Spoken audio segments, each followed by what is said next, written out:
কিয়ামত এমন এক নিশ্চিত ও ভয়াবহ সত্য, যা সম্পর্কে পবিত্র কোরআনুল কারিমে ৩৮৯টি আয়াত রয়েছে। সম্ভবত কোরআনুল কারিমে অন্য কোনো একক বিষয় সম্পর্কে এত বেশি আয়াতে আলোচনা করা হয়নি। পৃথিবী একদিন ধ্বংস হবেই। পবিত্র কোরআনের বহু আয়াতে পৃথিবী ধ্বংসের বিবরণ দেওয়া হয়েছে। আসমান এবং জমিনও একদিন ধ্বংস হয়ে যাবে। এটা মহান আল্লাহরই অমোঘ বিধান। কিয়ামতের নির্দিষ্ট সময় ঘনিয়ে এলে ইসরাফিল আলাইহিস সালাম সিংহায় ফুৎকার দেবেন। ফুৎকার দেওয়া মাত্রই ধ্বংস হবে সবকিছু, থাকবে শুধু মহান আল্লাহর সত্তা। পৃথিবী ধ্বংসের সময় সবকিছু ঘন কালো অন্ধকারে ছেয়ে যাবে। আসমান, জমিন, পাহাড় পর্বত সব ভেঙে খান খান হয়ে যাবে। বিশাল আকার পাহাড় পর্বত সে সময় হয়ে যাবে ধুনিত তুলার মতো। টপ অব দ্য ওয়ার্ল্ড, বিশ্বের সর্বোচ্চ চূড়া এভারেস্ট, হিমালয়ের মতো এই উঁচু পাহাড়টা হয়ে যাবে খান খান। পৃথিবীর সবচেয়ে বড় টাওয়ার দুবাইয়ের বুর্জ আল খলিফা, যার উচ্চতা ২৭১৭ ফুট, এসবের কোনো কিছুই বাদ যাবে না ধ্বংস হওয়া থেকে।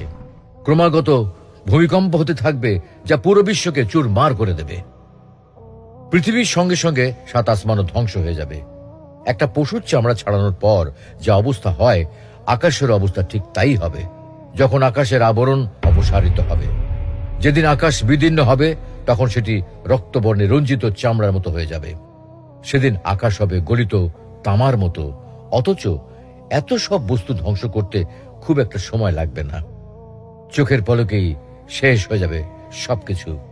তাই পবিত্র কোরআনে আল্লাহ বলছেন, কিয়ামতের ব্যাপারটি তো এমন যেমন চোখের পলক অথবা তার চেয়েও অল্প সময়ের ব্যাপার মাত্র।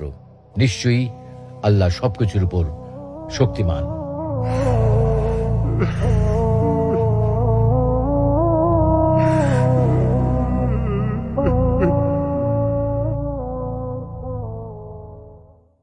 ইসলামিক ভিডিওর জন্য সাবস্ক্রাইব করুন।